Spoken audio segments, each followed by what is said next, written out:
Vamos lá responder mais algumas atividades? Acompanhe um trecho do conto A Quinta História de Clarice Lispector e utilize-o para responder as questões 4 e 5. Queixei-me de baratas. Uma senhora ouviu minha queixa, deu a receita de como matá-las. Que misturasse em partes iguais açúcar, farinha e gesso. A farinha e o açúcar as atrairiam. O gesso esturricaria o de dentro delas. Assim fiz. Morreram. Então, a questão 4, embora muito pequeno, esse texto contém os elementos essenciais de uma narrativa. E nós encontramos no trecho do conto acima, que tipo de narrador? Pessoal, como é que é o narrador personagem? O narrador personagem é aquele que conta a história que aconteceu com ele mesmo, tá? E o narrador observador, como é? O narrador observador, ele conta uma história que ele viu. Ele apenas viu e está repassando. E o narrador onisciente? Um narrador onisciente, ele narra em terceira pessoa, mas ele sabe de tudo, inclusive do que está dentro da cabeça dos personagens. Ele sabe os sentimentos, ele sabe as ideias, ele sabe o futuro, às vezes. E ainda tem o narrador testemunha. O narrador testemunha, ele até é personagem também da história, mas ele observa tudo como uma personagem secundária. Ele não está como aquilo que aconteceu com ele mesmo. Então, que tipo de narrador nós temos aqui? Eu posso ver logo pelo início do texto esse queixei-me de baratas. Esse me, ele é um pronome o quê, pessoal? Ele é um pronome oblíquo. Ele é um pronome oblíquo e está na primeira pessoa. Qual é o pronome de caso reto de primeira pessoa? Eu. Então, eu, transformando para da forma que nós falamos de maneira informal. Eu me queixei da barata.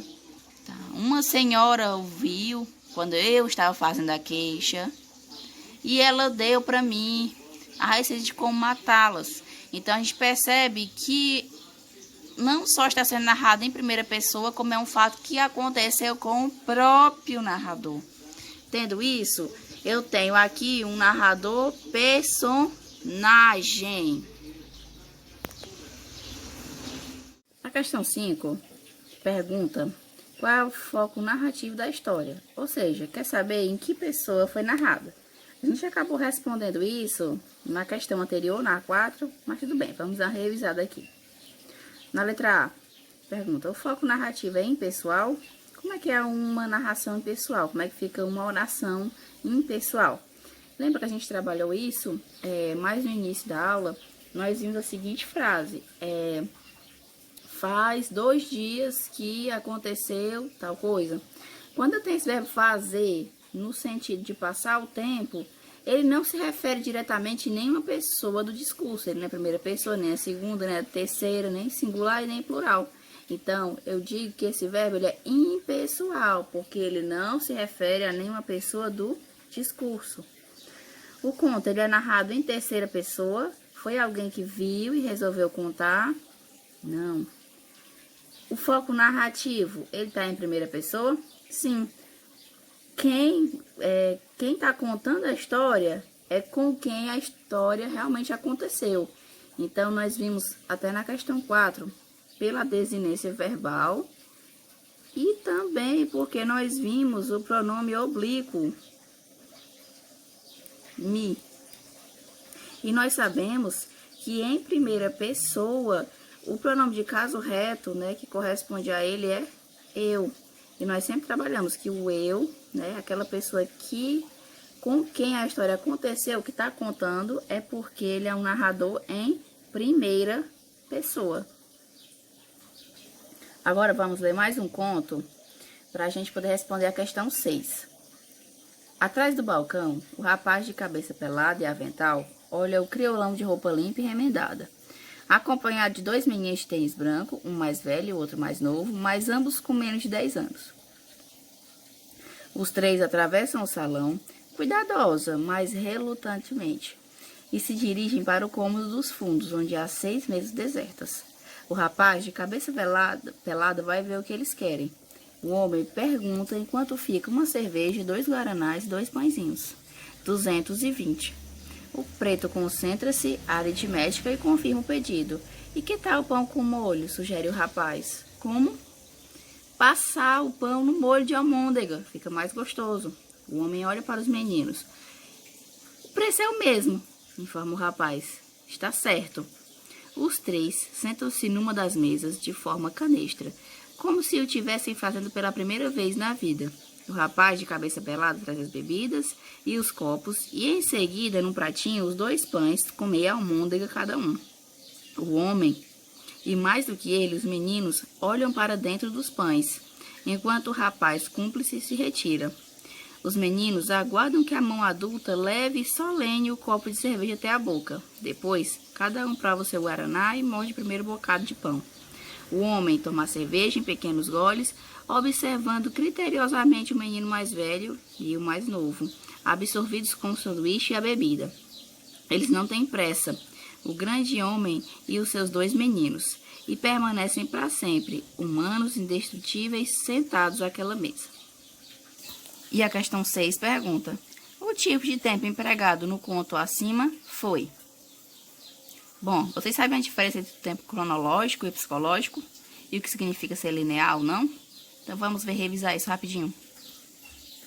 Então vamos lá.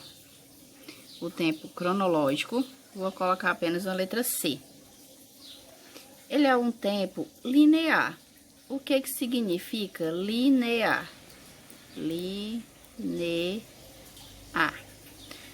Linear faz referência à linha, ou seja, o tempo ele está aqui no presente, ele vai sempre para o futuro, vai sempre para frente, então é uma coisa reta, tá? Não tem como eu voltar no passado, tá? Então ele é linear. Ele também é o que é marcado em calendários,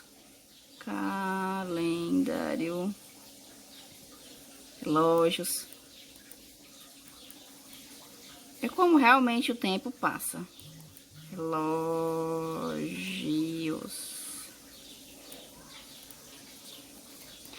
E tem o tempo psicológico.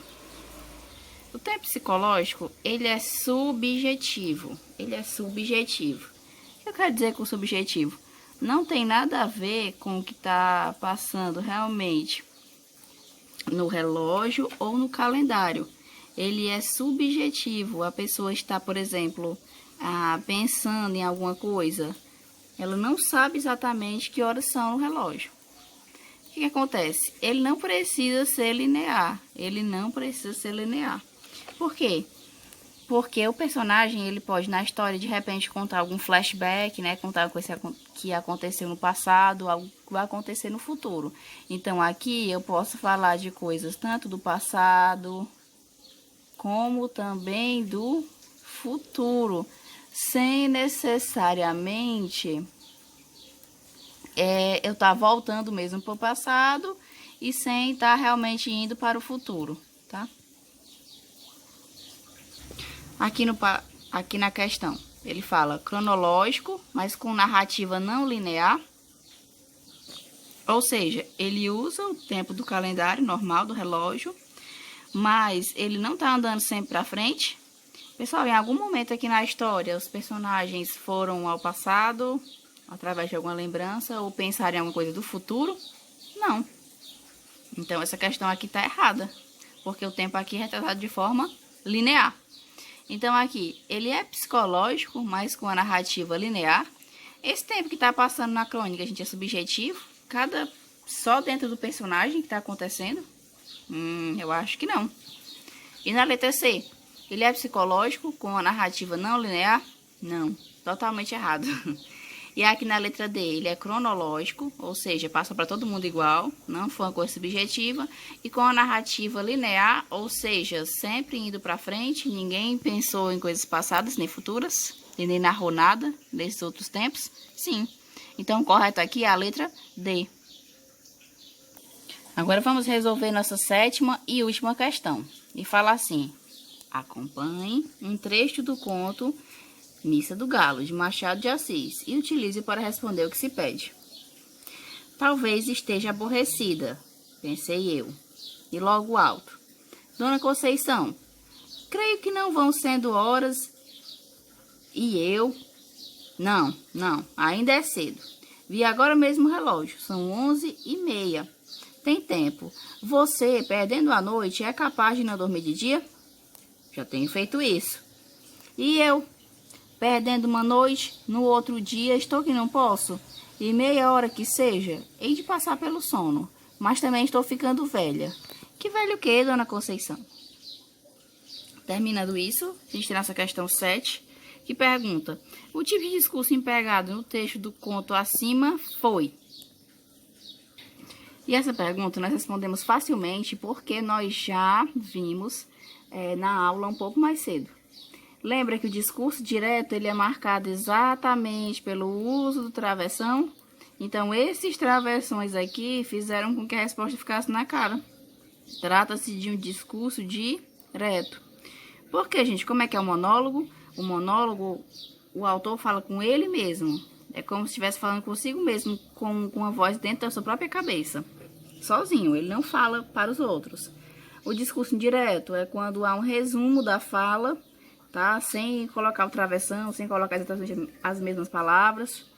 E tem o discurso indireto livre, que é quando mescla os dois. E aqui, a todo momento, a gente está encontrando o travessão. Então, quando encontrarem o travessão, é o mais fácil. A gente já sabe que é um discurso direto. Agora, para encerrar, tem um desafio para vocês. Propomos que você produza um conto. Exercite sua criatividade. Em primeira pessoa, em terceira, Samara, como é que eu escrevo? Exercite a sua criatividade. Faça um texto de acordo com as características que nós vimos. E é isso.